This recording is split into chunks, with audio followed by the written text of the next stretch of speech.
Bisag unsa pagkakabuutan, pangitaan dyan mo kag sayop para ila kang kontrahan. Ana man na siya nga.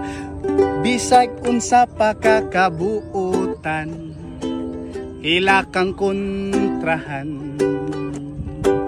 Kay sayop ra ilang makitan, bisag dili nimo binuhatan.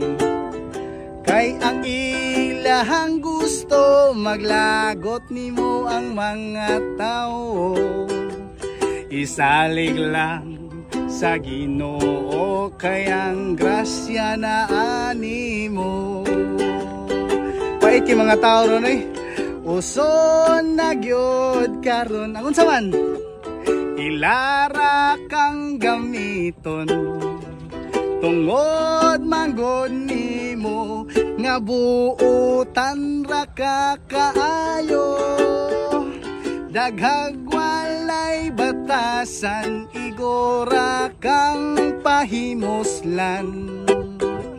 Pero bisag buutan ka, kontrahan gyapon kanila. Another list.